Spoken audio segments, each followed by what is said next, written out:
Awesome. All right.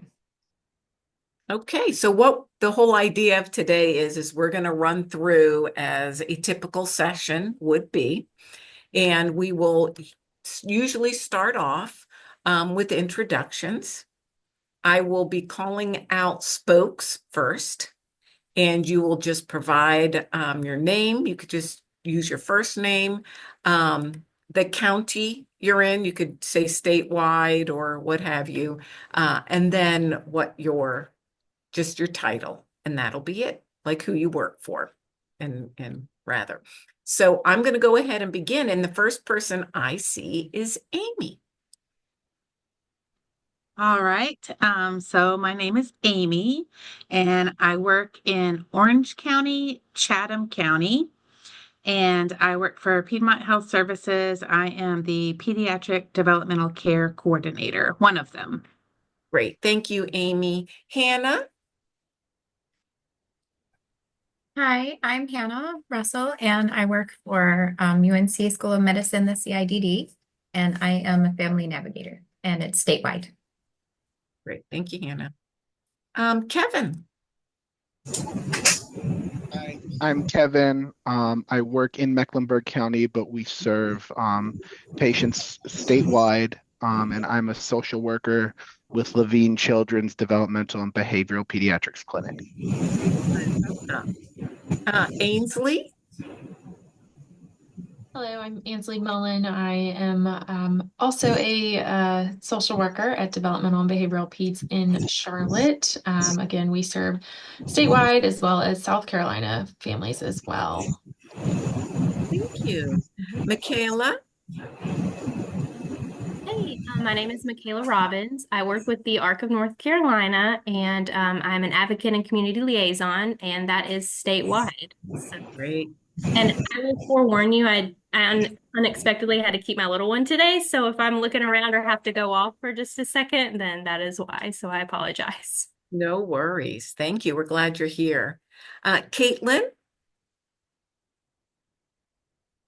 My name is Caitlin. I am a supports manager with the ARC of North Carolina.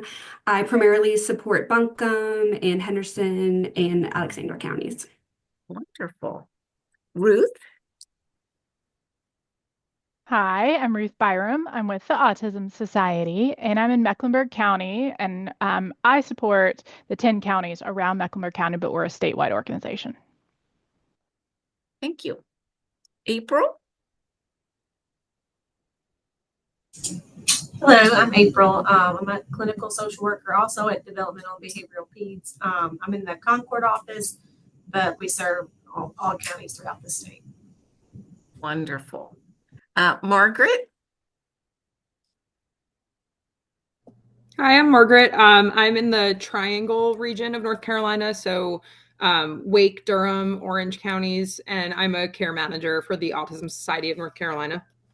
Thanks, Margaret. Tiffany. My name is Tiffany. I work for the ARC of North Carolina in Rowan and Cabarrus County, and I am a supports manager. Excellent. Angelique.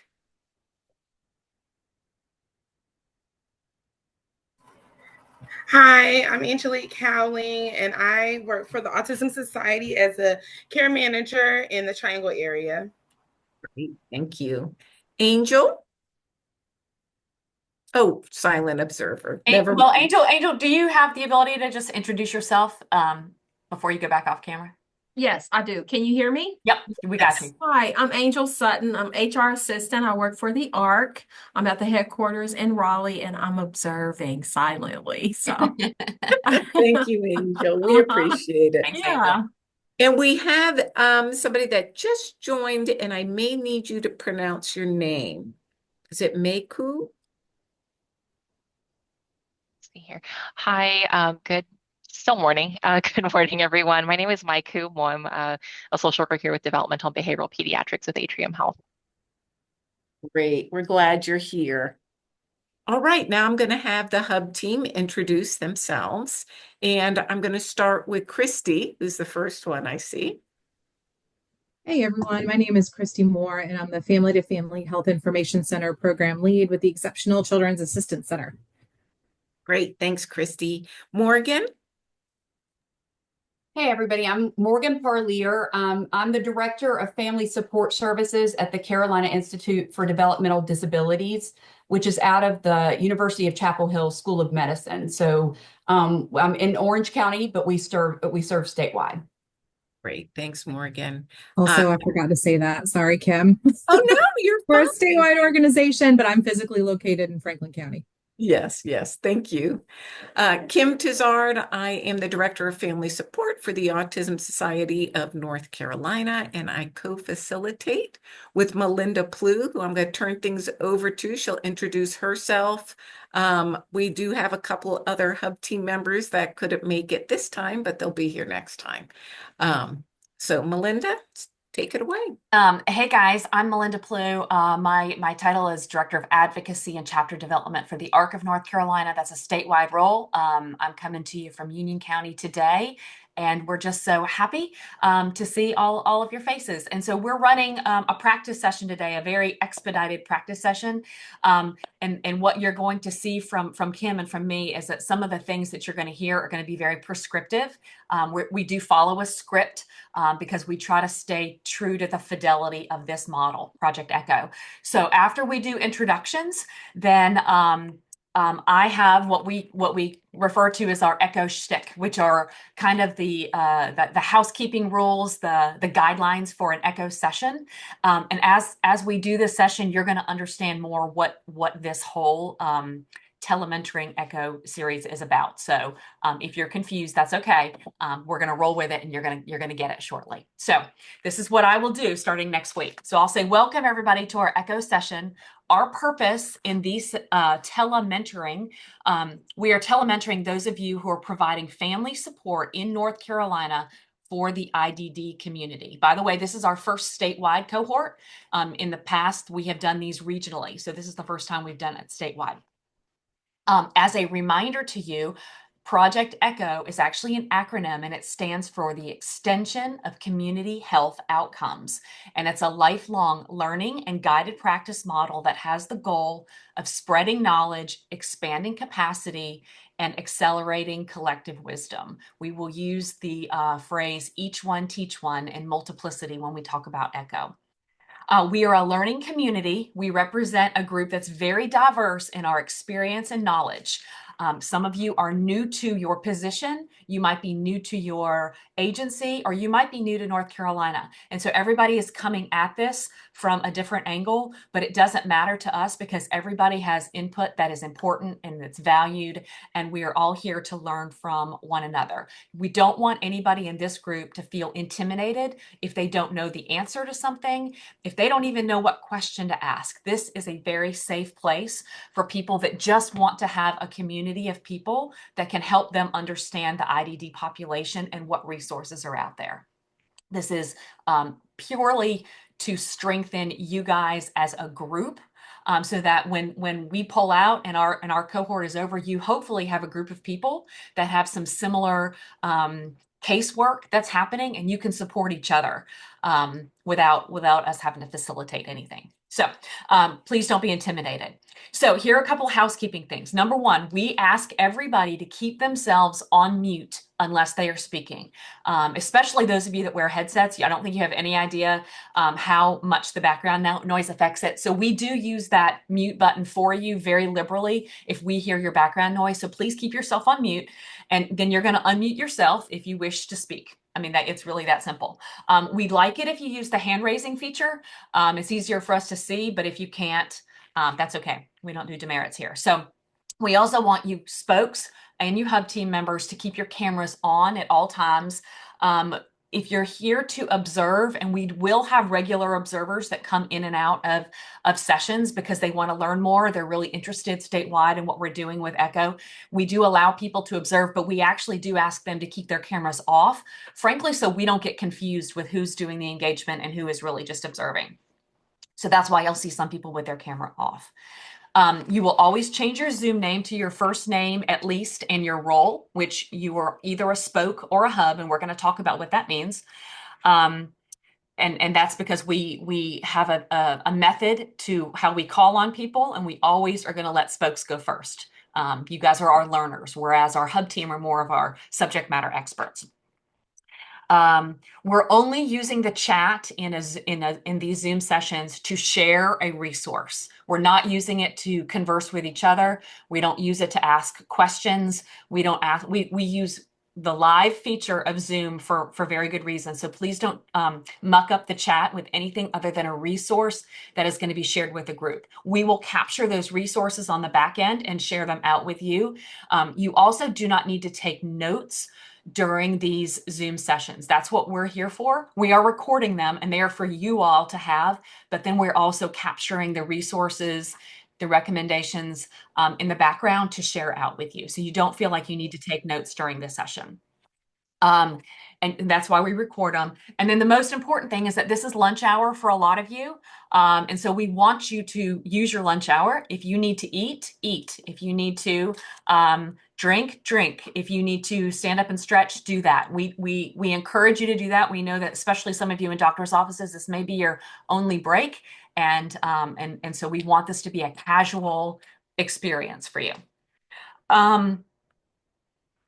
I think that's it for my echo shtick. Is that right, Kim? Did I capture everything? I think that's You sure okay. did. All right. So after we do the introductions and we do our echo shtick, we get into the session. The first thing that we do in every echo session is called a didactic presentation. I'm going to explain to you a little bit about what didactics are, but I'm going to do that by using a didactic presentation. And the subject is, let me explain to you about echo. So it's not always going to be me. We often will have a guest that is presenting their subject matter to you. And it's kind of a big overview of something that might come up in your work. Guardianship. Sometimes it might be housing. What is case management? Something that is relevant and important to the IDD population, okay? Today, your didactic topic is going to be all about echo. Does that make sense? So I'm going to use my didactic time to explain to you why the heck you guys are all here. So I am going to share my screen, hopefully, and I'm your tech person, and that's a little bit scary. But I'm going to do that, and you're going to be able to see all my email there. Hold on, let me get to my, hold on. Why can't I? There it goes. Okay, my server is very, very slow today. Dismiss, and let me get to slideshow. Again, I'm a little more organized in general than I am today. Can everybody see that? Okay, so for the next in general, it would be the first 30 minutes of our session would be a presentation about a topic that we think is of interest to you. Today, we happen to think the topic of interest to you is what am I doing here and what is echo? So that's what I'm going to do today. So let me go through this. So what is echo? How did it get started? How did we get here? So in the late 20 teens, however we say that, there was a lot of talk amongst those of us that have been in the field for a long time about what we do. How are we going to support families?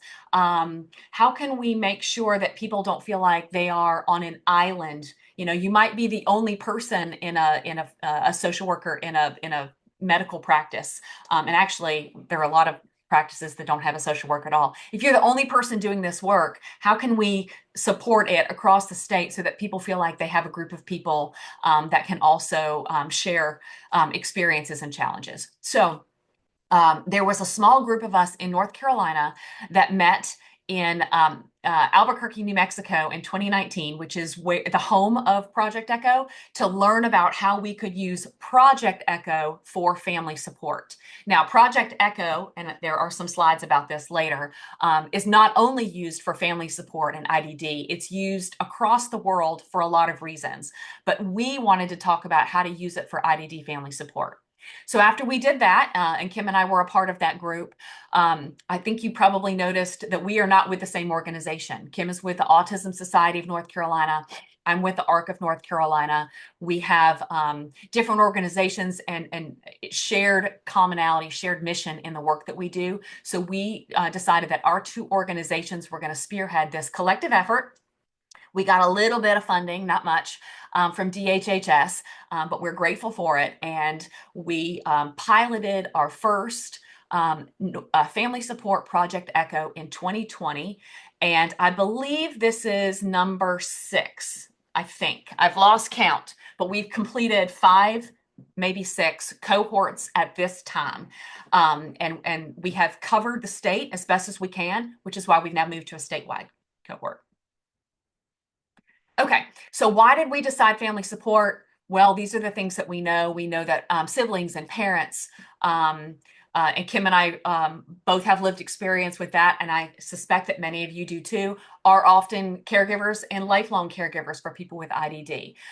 We need support, and primary caregivers are asking agencies like ours for support all the time. We know that keeping families supported is going to put less strain on multiple systems. And then, of course, North Carolina has been through Medicaid transformation. At this point, it's not on the horizon. I need to update that slide. It's here. So when you guys introduce yourself, we know that you all have different job titles. Mine is advocate. Some of you are practice navigators, or you're a care manager. You could be a caseworker, a social worker. There are so many people out there providing family support to people with IDD. This particular group, we ask that people are doing it as a part of an agency or medical practice, and they're just not out there on their own providing that. We felt like that was an important thing to protect for you guys. But we also know that you have limited contact with your peers because you're often the only one in your organization, or maybe even in your area, and we need to help nurture that a little bit. We also know that rural communities face additional challenges with this work. So what is Project Echo? And again, ECHO stands for the Extension of Community Health Outcomes. It is a guided practice model that engages the spokes that you see on the outside of that circle. That's all of you guys. And we also sometimes call those our learners.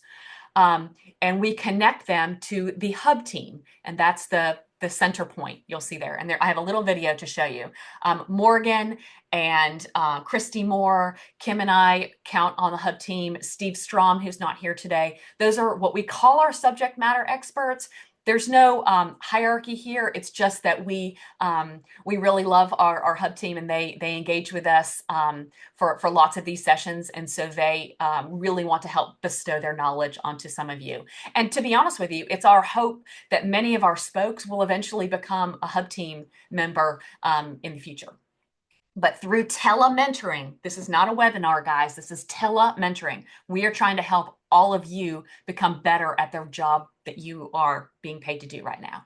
We believe all teach, all learn. That's a Project Echo model. Let me see if I have the ability to share this video. And sometimes when I share my screen, I can't share the video. Ugh, and it appears to be one of those times, but that's okay. Oh, wait, I see it. Look at there. Okay, 1 minute. Project Echo is a performance optimizer. Think of it as a high-speed internet connection for the healthcare system. It spreads new medical knowledge throughout the healthcare system, from university medical centers and other specialty care sites to the front lines of community care. Rather than information flowing in one direction, community providers learn from specialists. They learn from each other, and specialists learn from community providers as new best practices emerge. Under ECHO, community providers use video technology to participate in guided practice with specialist mentors. They acquire new skills that allow them to treat patients they otherwise would have referred out. Patients with complex chronic conditions get high-quality care where they live from providers they know. No waiting months to see a specialist. No long drives back and forth to get critical care. ECHO exponentially increases access to specialty care by moving knowledge instead of moving patients. Suffering and pain are reduced, and lives are improved and even saved. Project ECHO, changing the world fast. Join us at echo.unm.edu. Are you part of the ECHO?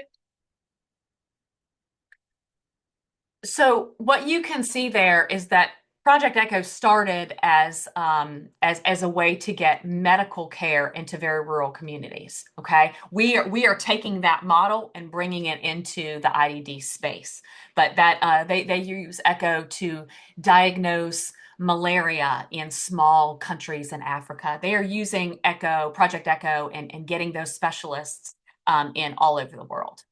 Okay, let me see if I can get out of that. Oh, shoot, hold on. There it goes. Okay, so what does an Echo session look like? Oh, wait, do I have this? Okay, I want to show you this first. Before COVID, everything looked a little bit different. And if you heard me, we were doing all this in 2019, and it was actually in March of 2020 that we launched our first Echo. And so we had to kind of blow up the way it was traditionally done. But this picture represents what the spirit of Echo is. The people that you see in the foreground of this picture, that would be your hub team in pre-COVID days. You would have your facilitator and your expert, and your hub team would all be sitting there in the same room together. And then out on the Zoom screen, and they were using Zoom before we all did, the Zoom screen was full of the spokes, and they were from all over the world or from all over that particular country, and they were watching live the hub team and their experts. Now, when COVID happened, we all said, we just all need to go on Zoom and just do it that way. There's no need for the hub team to be live together in the same room anymore. And so that's why we do these now completely via Zoom, but it's also why we have to make sure that we name you in the Zoom room with who you are, because in a traditional sense, all of the spokes would be on the screen and all of the hub team would be live. So for us, an Echo session is 90 minutes. The introductions, of course, are part of that. And then part one is what we call our brief didactic. That's what we're doing now, 20 to 30 minutes tops. We're going to bring somebody in, and they're going to share some information that is of interest to you. We do like to hear from our team about what topics are of interest to them for perhaps our next series. We have kind of used our survey data to select in advance the topics we think that are most important for you, but we do change those every series. The second part of an Echo session is what we call our FPR, or Family Presentation Review. Depending on how complex it is, we might have two, but more often than not, we just have one. And that is when we are having one of you spokes present a case that can be real or not real, it doesn't matter, to the rest of the group. It doesn't have to be complex. It can be as simple as, I've got a family that is looking for resources in this county. I mean, it can really be very, very simple, and we will use our time to help you ask the questions that need to be asked so that you can better help the family. I need to stress here that the purpose of these Echo sessions is not to solve the case for you.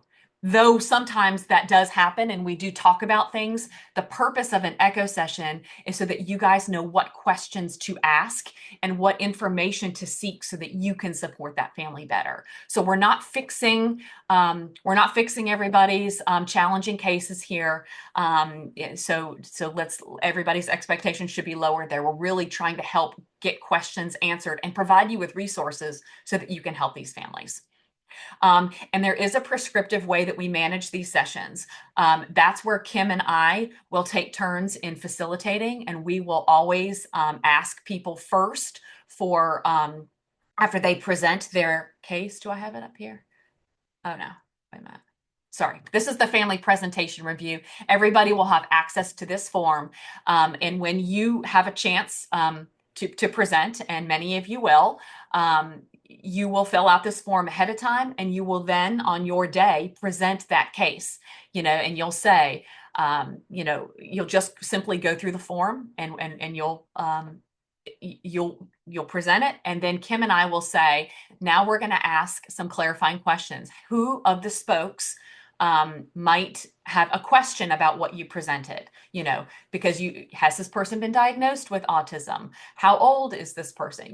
There are questions that you might need some clarity on. So we will We will ask you guys to ask those questions. Spokes get to go first. Hub team will get to ask clarifying questions next. And then the second part of the family presentation review involves recommendations and resources. And so again, we will start with the spokes. Do you have any recommendations for Michaela as she presents this case? Do you have any recommendations or resources that we can offer her for where she is? First the spoke and then the hub. And we will keep that, we keep it very, very time sensitive because we don't want it to go on too long because we're very, very cognizant about everybody's time, and we always end these sessions on time. I can promise you that we will always end on time. There are times we end a little bit before, but we will always make sure that you have your time back by 1:15. I have one little comment to kind of stick in. The first few sessions are going to feel like just odd because it is a very prescriptive way of doing it, and it's not an organic flow necessarily of conversation. But I promise you all it works. It really does make sure that our time together is incredibly productive. And just ask you all to just kind of bear with us those first couple sessions, and then you're going to see, wow, I can see why they really want to, up front work on, what are those very specific questions before we then jump into recommendations. Thank you for saying that. That's exactly right. So we ran our pilot several years ago. We know that this works. We have gotten really, really, really good data from all of our participants that when people have completed their cohort, they feel like they can answer questions about IDD and autism better, how to link people to resources better, or maybe at all if they didn't before. They know how to connect the family to the LME-MCO. They know how to talk, or they know how to speak education better. The EC process, the IEP system, all of that is tricky for a lot of you guys doing this work, and they do feel like they are better at that having gone through ECHO. These are just some quotes from our satisfaction surveys. We really are proud, Kim and I are really proud of the data that we have gotten from people, and even our hub team. We barely even have to ask them to participate. People really want to do this work, and they really enjoy this. This doesn't feel like a burden. This feels like something that people look forward to, and we hope that you guys find the same thing. We also hope it keeps you in your job, or it keeps you in the field longer, right? Because we need good people doing this work. And of course, the state loves it because it does align with the goals of Medicaid transformation. So we are often being asked if people can observe these sessions, because we know that this model works, and it's an inexpensive way to do this work across the state. And then I have a little resource list for you. I'm going to make sure that you guys get a copy of this PowerPoint presentation in case you want more information about Project ECHO, or you just want to do a little homework on your side on the side. So I'm going to stop sharing my screen for just if I can, because we'll jump in, right? Yeah, well, we would just do a couple of questions, and Kim, I need to pull up the sample FPR. So if you can handle that for 1 second, I'm gonna pull this up. Okay. So typically right after our guest speaker does the didactic, we do open up to you all. Do you have any questions? Again, I'll ask if any of our spokes have a question regarding what you just saw. You can use the hand raising feature or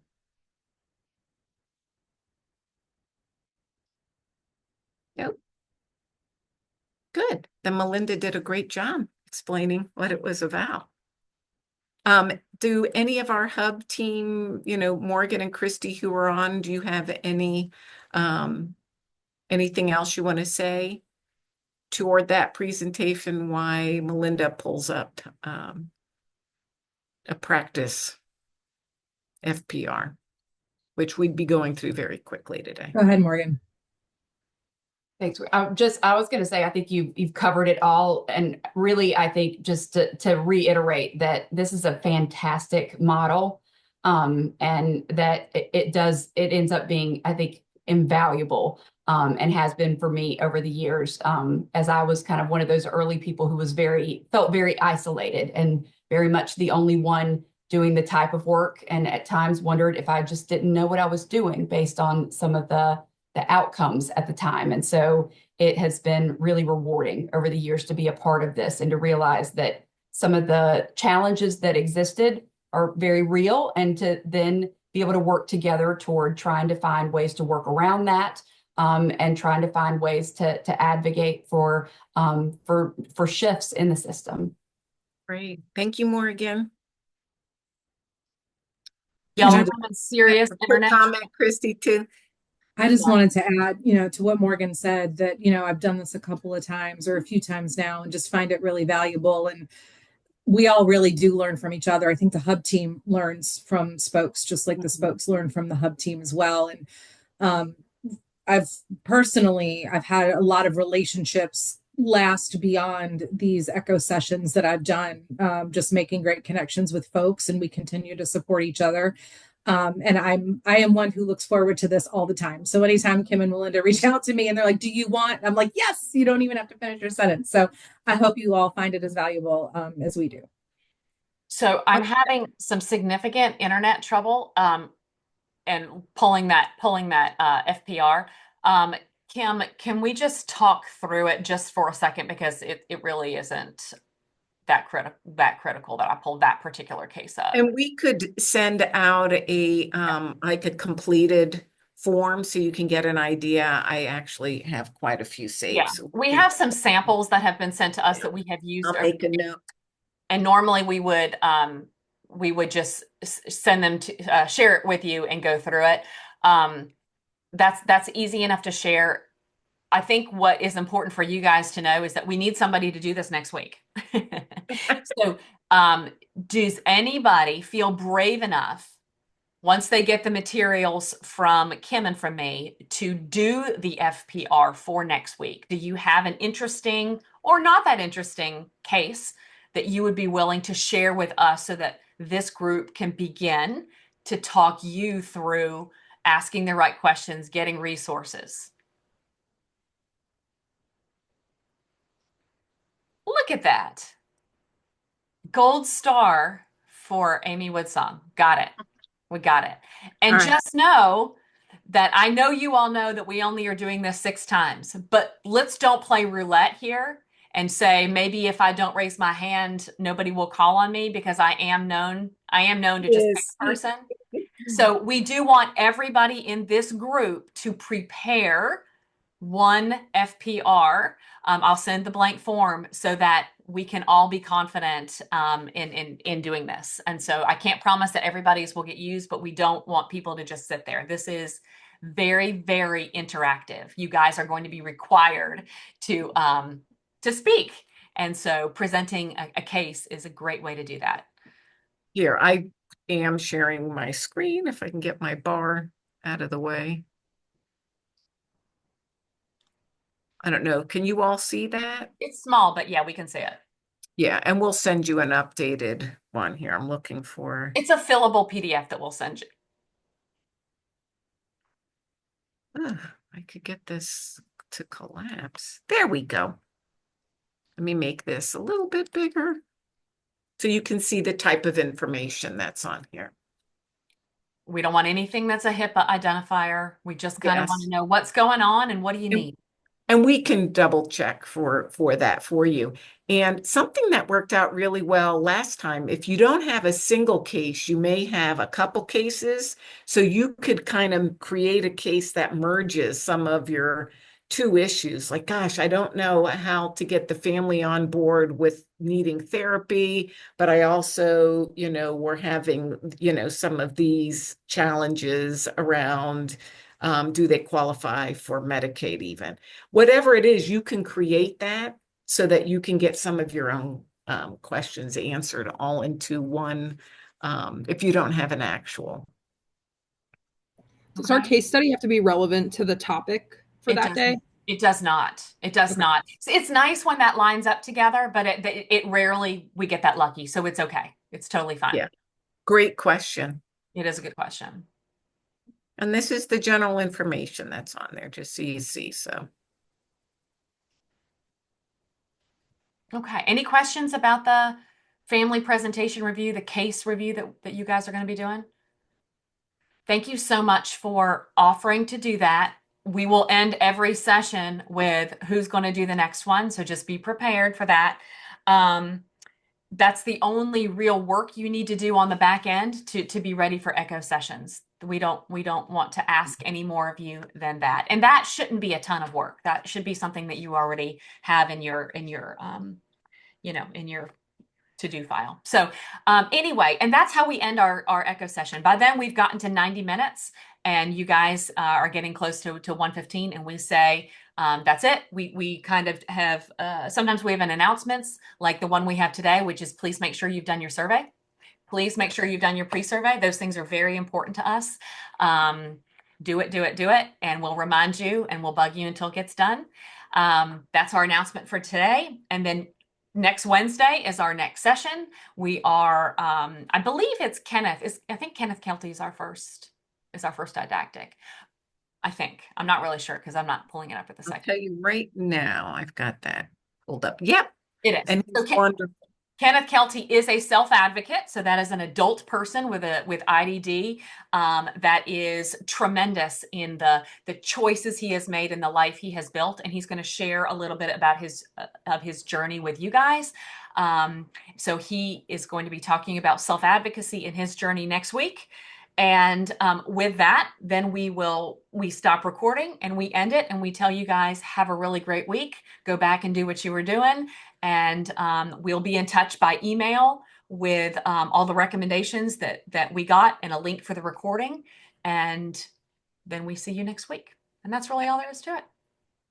And we've got 4 minutes left in today's little session. So let me open the floor to any of you and see if anybody has any questions or they need Kim or any of the Hub team members to clarify anything.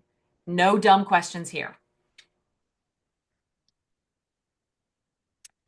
I recorded today because there are a bunch of you, or there are a bunch of people who are not here today, or at least several people that are, and I want them to be able to have this information too. The link will be a YouTube link. It's a private, meaning it's not accessible to everybody, but it will be accessible to you guys and to those who need to see it. And that's it. Yeah. I have a question. Sure. When should I have my thing? What do you call it? Your thing. FPR. So FPR. When should I have it for you guys? Ideally, I'd like to be able to send that out on Monday to the group so that they can see it ahead of time. So if you could get it done that week so that I could send it on Monday, that's great. But we're very, very flexible, loose, generous, and kind here. So get it to us when you get it to us. Okay, sounds good. Thank you. No demerits here. Anybody else? Okay, you can have 45 minutes back of your lunch hour. That's it. We're good. You guys can log off as you need to, and we will see you next Wednesday. Same Zoom link. Okay? And Melinda, you'll hang on? Thank you. I will. Thanks, everybody. Thanks, guys.